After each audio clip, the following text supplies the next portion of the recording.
May mga tagpong maaaring hindi angkop sa mga bata at sensitibong tagapakinig. Ang inyong mapapakinggan ay naglalaman ng tema ng kababalaghan, paranormal, karahasan, at mga kwentong maaaring makapagbigay ng matinding takot at pagkabahala. Ang ilan sa mga salaysay ay hango sa paniniwala, testimonya, at malikhaing interpretasyon para sa layunin ng libangan at pagkukwento. Kaya sit back, relax, buksan ang inyong isipan, at samahan nyo kami sa mundo ng hiwaga at lagim. Maligayang pagdating po sa Takot Tonight.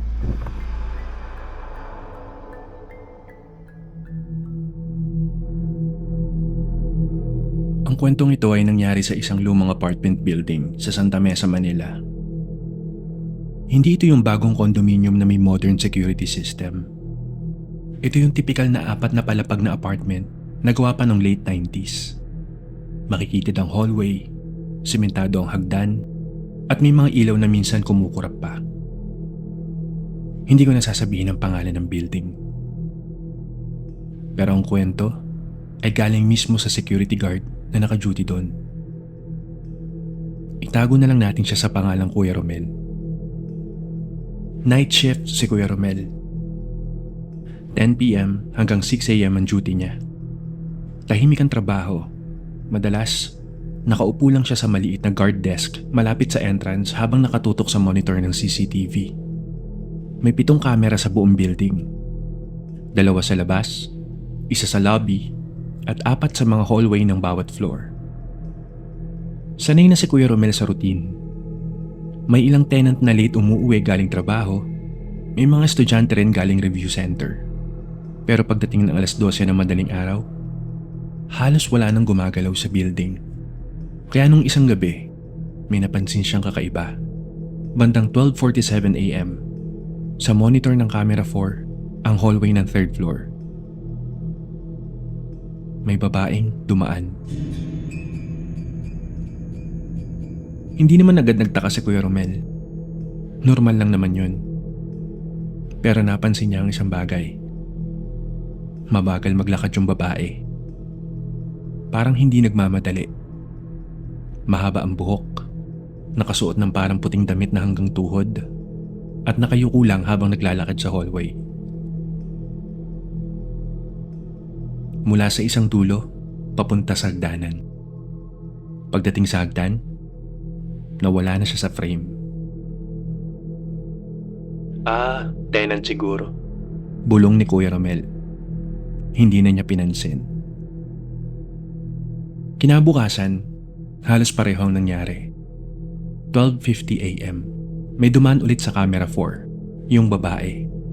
Parehong damit, parehong lakad, parehong direksyon. Mula sa dulo ng hallway papunta sa hagdanan. Napakunot ang noo ni Kuya Romel. Hindi dahil sa multo o kung ano, kundi dahil sa pattern. Eksaktong oras, eksaktong galaw.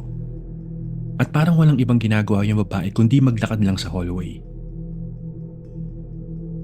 Noong ikatlong gabi, medyo na-curious na si Kuya Romel. Pagdating ng 12:45 a.m., nakatutok na siya sa monitor.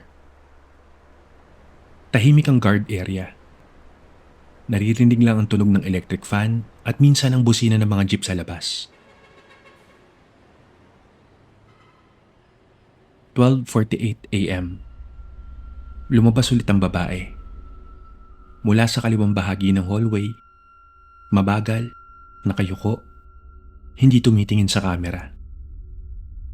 Habang pinapanood yun ni Kuya Romel, napansin niya ang isang bagay. Hindi bumubukas ang kahit anong pinto. Kung tenant siya, dapat may pinanggalingan siyang unit. Pero sa video, parang bigla lang siyang lumitaw sa hallway. Kinabukasan, kinausap ni Kuya Romel ang admin ng building. Ma'am, may tenant ba sa 3rd floor na babae na mahaba ang buhok? Madalas lumalabas ng madaling araw. Tiningnan ng admin ang listahan. Sa 3rd floor? Mga lalaki lahat yung nakatira sa side na may camera. Natawa pa nga ang admin. Baka girlfriend ng isa sa kanila. Pero hindi kumbinsido si Kuya Romel. Dahil sa 3 gabi niyang panonood, Hindi niya nakita kahit minsan na may pumasok sa kahit anong unit yung babae. Nung ika-4 na gabi, nagpa siya si Kuya Romel na i-check mismo ang 3rd floor. Pagdating ng 12:40 AM, iniwan niya saglit ang desk at umakyat ng hagdan. Tahimik ang hallway. Makipot ang koridor. Magkaharap ang mga pinto ng unit. Walang tao. Walang bukas na pinto. Walang tunog. Tumayo si Kuya Romel sa dulo ng hallway. Hinintay niya. 12:48 AM. Walang dumating. Bumaba na ulit siya sa lobby. At doon, medyo nanlamig ang batok niya. Sa monitor ng camera 4, may dumaan. Ang babae. Eksaktong oras. Eksaktong lakad. Pero sigurado si Kuya Romel sa isang bagay. Wala siyang nakasalubong na kahit sino sa hallway. Kinabukasan, pinanood nila ang CCTV recording. At doon nila napansin ang mas nakakatakot. Lumalabas ang babae sa hallway. Naglalakad, papunta sa hagdan. Pero pagdating sa hagdan, hindi siya bumababa. Hindi rin siya umaakyat. Bigla na lang siyang nawawala sa frame. Pagkatapos ng ilang araw, may isa pang napansin si Kuya Romel. Habang pinapanood niya ulit ang footage, pinost niya ang video. Doon niya nakita yung babae. Tumingin pala sa camera. Pero parang namalikmata si Kuya Romel.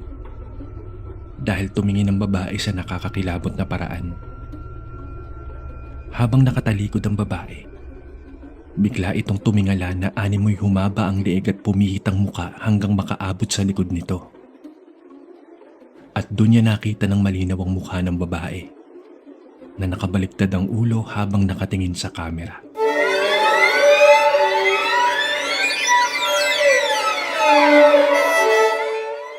Napadasal ng wala sa oras si Kuya Romel. Dahil sa tagal niya ng security guard, ngayon lang siya nakaranas ng kababalaghan habang nagjo-duty. Kinagabihan, mag-isa si Kuya Romel sa guard area. 12:48 AM, lumabas ulit siya sa CCTV. Ang babae. Parehong lakad, parehong hallway. Pero habang pinapanood yun ni Kuya Romel, may narinig siyang tunog. Nanggagaling sa hagdan malapit sa pwesto niya. Napatingin siya sa hagdan sa may lobby. Walang tao. Bumalik siya sa monitor. At doon, napahinto ang hininga niya. Sa camera 4, nakahinto na sa gitna ng hallway yung babae. Hindi na siya naglalakad. Nakatayo lang. Sa unang pagkakataon, hindi siya gumalaw. Ilang segundo. Walang galaw. Walang kipot. Biglang may narinig ulit si Kuya Romel. Psst. Mas malapit na ngayon. Dahan-dahan siyang tumingin sa may hagdan. May nakasilip. Mahaba ang buhok. Puting damit. Nakatayo. Eksaktong katulad ng nasa CCTV. Kinabukasan, nag-resign si Kuya Romel. Hindi na siya bumalik sa trabaho. At ayon sa bagong guard na pumalit sa kanya, napapansin din niya ang babae tuwing 12:48 AM na dumadaan sa camera 4. Psst.